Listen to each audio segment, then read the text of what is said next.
श्री राम। सीताराम लक्ष्मण हनुमान जी की जय हो। तो हम पहले चर्चा कर चुके हैं कि राम और लक्ष्मण दोनों भी मुनिवर विश्वामित्र जी के साथ चले गए हैं और रास्ते में उन्होंने ताटिका का वध भी किया है।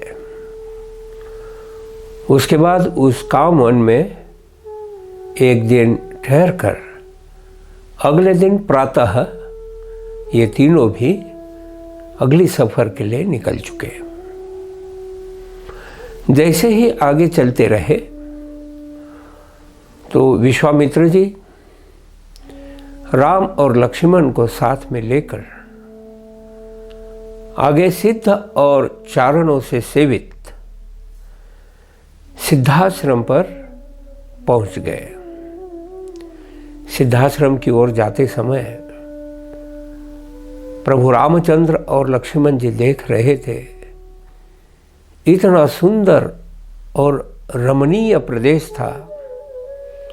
वाटिकाएं थी, हरे भरे पेड़ थे, पौधे थे, पंछी भी आनंद के साथ वहाँ रह रहे थे।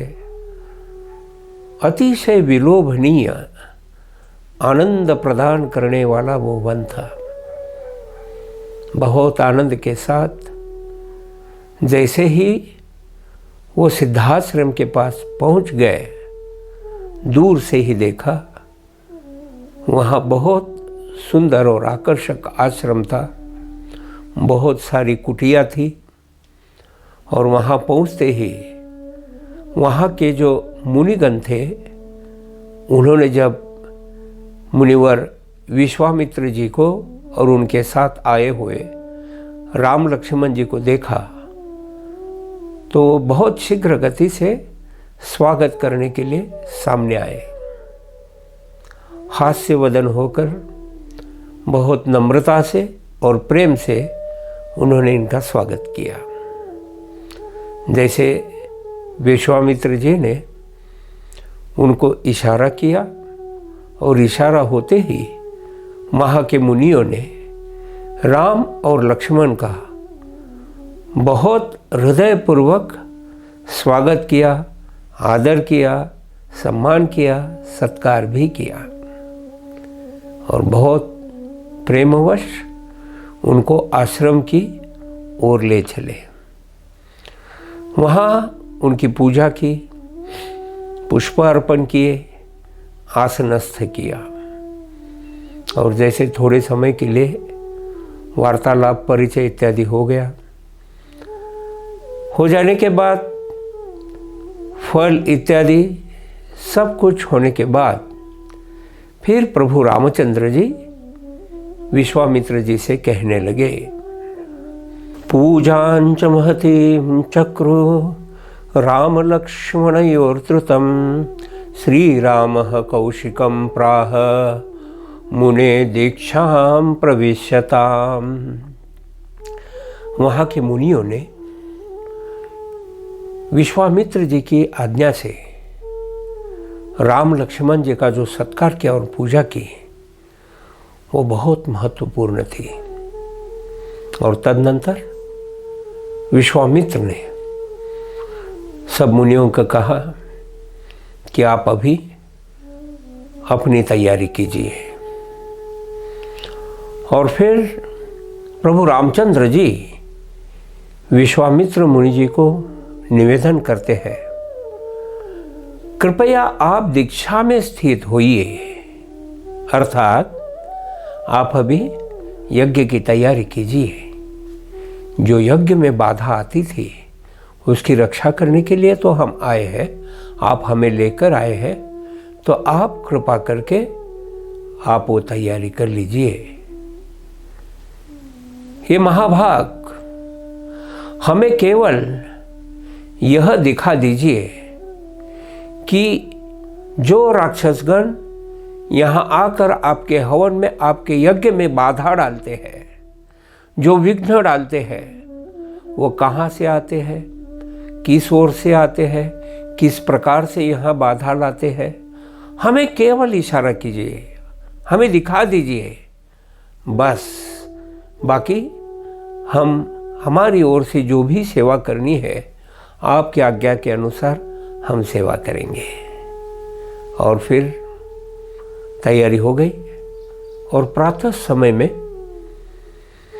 यज्ञ का अनुष्ठान हो गया और विश्वामित्र मुनिवर और उनके साथ अन्य मुनिजन सब जन यज्ञ के लिए बैठ गए और अभी विधि प्रारंभ हो गया। अग्नि भी प्रज्वलित हो गया, मंत्रोच्चार शुरू हो गए और मंत्र विधि के अनुसार आहुतियां भी शुरू हो गई। वातावरण बहुत प्रसन्न हो गया, यहाँ वहाँ सुगंध ही सुगंध था और मंत्रों के द्वारा कान तृप्त हो रहे थे और वातावरण शुद्ध हो रहा था। ऐसा ये कार्य शुरू हो रहा था। जैसे ही सूर्य माथे पे आकर पहुंच गया, यानी मध्याह्न हो गई, उसी समय आकाश मार्ग से 2 राक्षस वहां उपस्थित हो गए, सुबाहु और मारीच। उनके साथ उनकी सहायता करने के लिए और इस यज्ञ में बाधा डालने के लिए और भी ढेर सारे राक्षस आए थे। आकाश मार्ग से ये सब आए, उन्होंने ये यज्ञ देखा और हंसने लगे, विक्षिप्त रूप से हंसने लगे। क्यों? बार बार वो यहाँ आकर इस यज्ञ में बाधा डालते थे। उसी भाव से, उसी भावना से वो यहाँ उपस्थित हो गए थे और अभी सोच रहे थे आज भी इनका यज्ञ जो है, हवन जो है, हम अयशस्वी करेंगे। जैसे ही वो आ गए, इशारा हो गया, प्रभु रामचंद्र जी की दृष्टि उन्हीं की ओर चली गई। लक्ष्मण जी भी सावध थे और जैसे प्रभु रामचंद्र ने इन राक्षसों को देखा, तुरंत जैसे उनका कार्य प्रारंभ होने ही वाला था, वो हमेशा इस हवन कुंड में, यज्ञ स्थली में ऊपर से हड्डियाँ और रक्त, रुधिर उसमें गिरा देते थे और ये जगह अपवित्र होती थी और यज्ञ असफल होता था। प्रभु रामचंद्र जी ने तरकस से 2 बाण निकाले और 2 बाण एक साथ धनुष पर चढ़ाए, एक ही साथ। और ये दोनों बाण ऐसे उन्होंने पकड़ लिए और जैसे ही धनुष्य के ऊपर पकड़ के खींचा तो दोनों बाण एक साथ छोड़ दिए और ये दोनों बाण एक साथ ऐसे चले गए कि इसमें जो मारीच था उसको एक बाण 100 योजन दूरी पर समुद्र में ले जाकर फेंक दिया। यानी मारीच उस यज्ञ स्थली से 100 योजन दूर समुद्र में जाकर गिर गया। 100 योजन यानी 1 योजन यानी 8 मील और आज के हिसाब से करीबन 12 किलोमीटर, यानी 1200 किलोमीटर दूरी पर जाकर ये गिर गया। तो वो बाण की और प्रभु राम की शक्ति को वो समझ गया कि ये शक्ति साधारण नहीं है। और जो दूसरा बाण वो सुबाहु को पूर्ण रूप से भस्म कर दिया, सुबाहु बचा ही नहीं। और जैसे ये दोनों वहां से निकल गए, यानी मारीच समुद्र में गिर गया 1200 किलोमीटर दूर और सुबाहु भस्म हो गया, तो देवतागण बहुत आनंदित हो गए।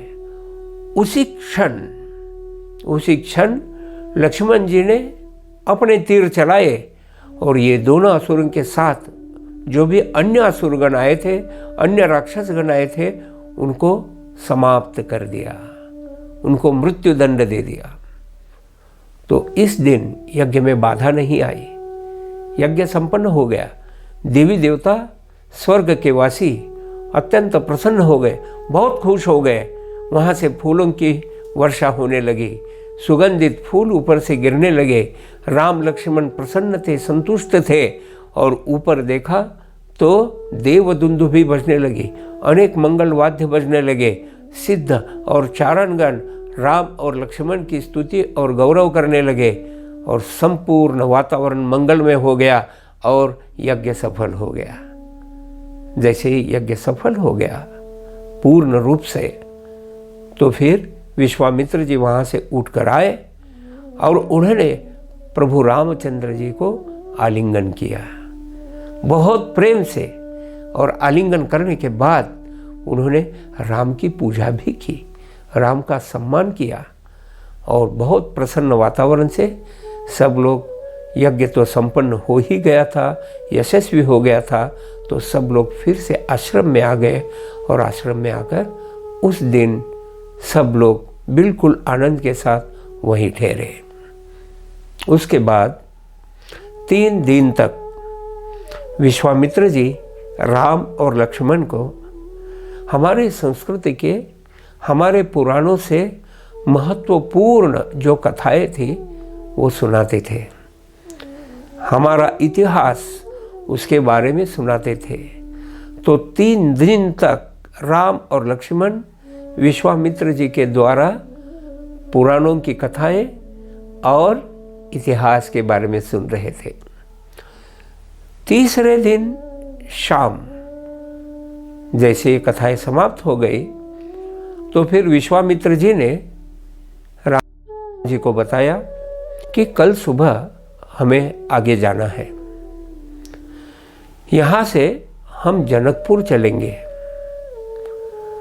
वहाँ एक विशेष कार्यक्रम है।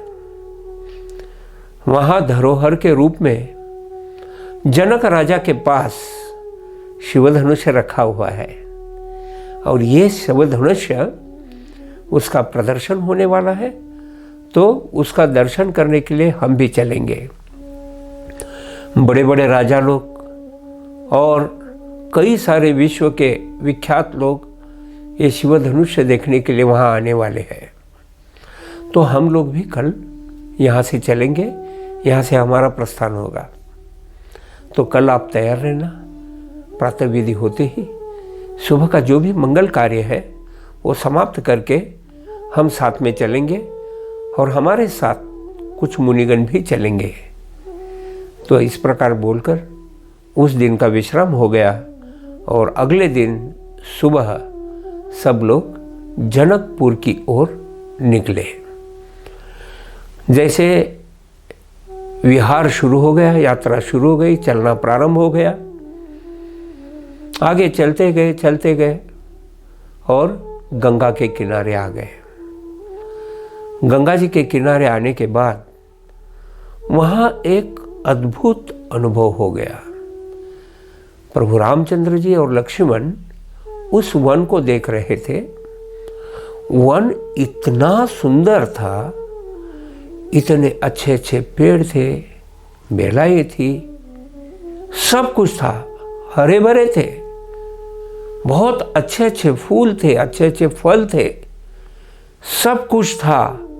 लेकिन उस जंगल का एक विशेष ये था कि वहाँ ना तो कोई पंछी था, ना कोई जानवर या पशु, कोई भी जीव वहाँ दृश्यमान नहीं था। इतना सुंदर, इतना विशाल, इतना अच्छा ये वन, जाते जाते देख रहे हैं, उसमें प्रवेश भी कर चुके हैं, लेकिन ये अद्भुत उनको अनुभव आ गया कि हाँ, एक भी जीव जंतु का दर्शन नहीं है। तो उत्कंठापूर्वक प्रभु रामचंद्र जी ने विश्वामित्र जी से प्रश्न किया, ये क्या है, ये कौन सा वन है, ये ऐसा क्यों है? और आगे चलते आए तो आगे एक आश्रम भी था। आश्रम की ओर भी देखा तो आश्रम के अगल बगल में भी न कोई पंछी था, न कोई पशु था, न कोई छोटा जानवर था, न कोई जंतु था, कुछ भी नहीं था। लेकिन वनश्री से बहुत सुंदर था।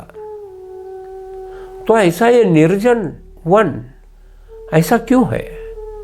आश्रम तो बहुत सुंदर है, वहां भी कोई नहीं है। तो प्रभु रामचंद्र जी ने विश्वामित्र जी से यह प्रश्न किया कि हे महात्मा जी, आप हमें ये बताइए कि आप हमें ऐसी जगह से ले चल रहे हो कि ऐसा वन या ऐसी स्थिति हमने कभी नहीं देखी है। तो ये ऐसा क्यों है? क्या कारण है कि यहाँ एक भी जीव का हमें दर्शन नहीं हो रहा है? वनश्री तो इतनी हरी भरी है, तो कृपा करके इसका कारण हमें बताइए। तो फिर विश्वामित्र जी वहाँ रुके और रुकने के बाद फिर राम और लक्ष्मण को आश्रम का पूर्व वृत्तांत सुनाने लगे। उन्होंने बताया, ये जो आश्रम है ये साधारण आश्रम नहीं है।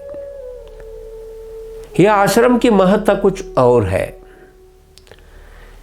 यहाँ जगत विख्यात श्रेष्ठतम धार्मिक श्रेष्ठ मुनिवर गौतम जी, उनकी ये तपस्या स्थली है।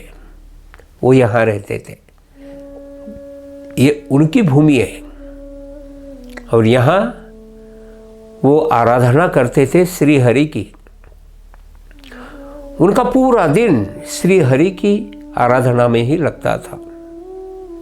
पूरे हृदय से, मन भाव से यहाँ श्री हरि का चिंतन करते करते यहीं रहते थे। ब्रह्मचर्य का पालन करते हुए कई साल से इनकी तपस्या चली थी। ये तपस्या देखकर स्वयं ब्रह्मा जी प्रसन्न हो गए। ब्रह्मा जी ने देखा कि साधु हो तो ऐसा, तपस्या हो तो ऐसी, तो ये कोई साधारण ऋषि नहीं है। तो गौतम ऋषि पर उनका ब्रह्मचर्य का पालन और तपस्या की स्थिति देखकर ब्रह्मा जी बहुत प्रसन्न हो गए। और ब्रह्मा जी ने सोचा कि इनकी सेवा करना आवश्यक है। और इसीलिए ब्रह्मा जी ने स्वयं गौतम जी के पास आकर उनकी एक अत्यंत सुंदर, अत्यंत आकर्षक और लोक सुंदरी, सत्परायणा, सद्भावना वाली एक कन्या जिसका नाम है अहल्या, तो अहल्या उनको दे दी और बताया, ये आपके सेवा के लिए लेके आया हूँ। आपकी तपस्या में ये हाथ बढ़ाएगी और आपकी तपस्या में सहायता होगी। तो आपकी सेवा में रहने से आपकी जो तपस्या है, आपकी जो प्रगति है, उसमें बाधा तो नहीं आएगी और आप आगे चलते रहेंगे। तो ये मेरी ओर से आपकी सेवा के लिए मैं लेके आया हूँ। और इस प्रकार इस सेवा परायणा कन्या उनको दे दी। उसके बाद ब्रह्मा जी के आशीर्वाद से वो दोनों वहीं रहते रहे और दोनों ही वहाँ रहते थे। और हर रोज़ श्री हरि की आराधना होती थी। तो श्री हरि की आराधना करते करते दोनों भी वहाँ मग्न हो गए। लेकिन एक बात आगे हो गई। अहल्या देवी इतनी सुंदर थी, इतनी सुरूपी थी और इतनी आकर्षक थी, सत्परायणा थी, तो वास्तवता में वो सबके दृष्टि से आकर्षक बन गई। तो स्वाभाविक है, इंद्र को भी लगा कि इतनी सुंदर कन्या मुझे क्यों नहीं। तो इंद्र मोहित हो गया, इंद्र बहुत मोहित हो गया। और इंद्र अहल्या को देख के हर रोज सोचने लगा कि मैं इसको कैसे स्वीकार करूं, मैं कैसे पालूं इसको। और इस दृष्टि से इंद्र प्रयास करने लगा कि इसका संग मैं कब करूं और कैसे करूं। तो इंद्र हर रोज निरीक्षण करता था कि मैं अहल्या के साथ भोग करूं। एक दिन इंद्र जब हर रोज ये सब देखता था तो एक दिन सोचा कि मैं यहीं से नज़दीक से अभी प्रयास करूं। तो इंद्र ने देखा कि गौतम मुनि उनकी सुबह की साधना करके वो कई वन में चले गए, और जैसे ही गए तुरंत इंद्र ने गौतम मुनि का ही रूप धारण किया, और गौतम मुनि का रूप धारण करके वो तुरंत उस आश्रम में चले गए जैसे गौतम मुनि वन में चले गए थे। तो अहल्या देवी ने पति आ गए वापिस, तो स्वागत किया। अभी तो गए थे लेकिन आज तुरंत आ गए, स्वागत किया। स्वागत करने के बाद इंद्र खुश हो गया, ये तो गौतम था ही नहीं, गौतम मुनि तो बाहर गए थे। तो इंद्र ने संग किया, फिर मन में डर भी था, और अहल्या देवी को मालूम नहीं है क्या हो रहा है। तो इंद्र तुरंत डर के मारे, अगर ये साधु आ गए और मुझे शाप देंगे तो मैं बुरी तरह से फंस जाऊंगा, ऐसा सोचकर तुरंत बाहर आ भी गया, और ये रमन करके जैसे आ गया और बाहर अभी निकलने वाला ही है, और उसी समय गौतम मुनि वापिस आ गए। जैसे गौतम मुनि वापिस आ गए तो उन्होंने देखा, अरे ये कौन है? ये तो मेरा रूप धारण करके आया है और मेरे प्रांगण से ही निकल रहा है। तो गौतम मुनि ने तुरंत पुकारा, अरे दोस्त, अरे कपटी, कौन हो तुम? मेरा रूप धारण करके यहां क्यों आए हो? कहां से आए हो? परिचय दो तुम्हारा। इंद्र घबरा गया, इंद्र की हालत बिगड़ गई। अब क्या करे? अभी सामने तो ऋषिवर आ गए, मैं तो पकड़ा गया, अब क्या करे? उतनी ही देर में बिना सोचे गौतम जी ने पूछा, परिचय दोगे या शाप दे दूं? अभी मैं इसी वक्त तुम्हें भस्म कर दूंगा, बोलो। तो फिर दोनों हाथ जोड़कर बहुत विनम्रता से कांपते हुए, देखिए साधु की ताकत क्या होती है, इंद्र की अवस्था क्या हो रही है, कांपते हुए उन्होंने प्रणाम किया और गौतम ऋषि से बोला, मैं इंद्र हूं, दया कीजिए, माफ कीजिए, सबसे पहले मेरी रक्षा कीजिए, मुझे बचाइए, मैं इंद्र हूं। मैं ऐसे ऐसे अहल्या देवी का सौंदर्य देखकर मैं प्रभावित हो गया। बहुत दिनों से मैं सोच रहा था कि मैं इसका संग करूं, और फिर मैं अपने आप को रोक नहीं सका, और मैं आपका रूप धारण करके मैंने आपके आश्रम में आपको बाहर जाते हुए देखकर मैंने प्रवेश किया। मैंने अपराध किया, मैंने गुनाह किया, मैं अपराधी हूं, लेकिन मुझे माफ कीजिए, मुझे क्षमा कीजिए, मुझे बचाइए, मुझे जीव दान दीजिए। अभी याचना भी कर रहा है, इंद्र भी है। तो गौतम ऋषि ने उसको शाप दिया, तेरे पूरे शरीर पर जिस काम से तू आया है, जिस भावना से आए है, तेरे पूरे शरीर पे 1000 भग होंगे, 1000। तो इंद्र के पूरे शरीर पर ऐसे भग हो गए।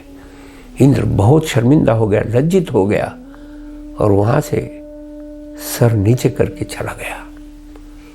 उसी क्रोध के साथ जैसे ही गौतम मुनि ने आश्रम में प्रवेश किया, बाहर का वार्तालाप तो अंदर अहल्या देवी सुन रही थी। उसको क्या मालूम था, वो तो पति भाव से संग कर रही थी। अभी पता चला उसको, बाहर तो 2 गौतम मुनि खड़े थे, और एक जो है वो फंसाने वाला था। इंद्र ने तो गलत काम किया, मैं बुरी तरह से फंस गई। उसके भी हाथ कांपने लगे, दोनों हाथ जोड़कर पूरा शरीर कांप रहा था, और ऐसी स्थिति में वहाँ खड़ी है। और फिर जैसे गौतम मुनि आ गए, फिर उन्होंने उसको भी शाप दे दिया।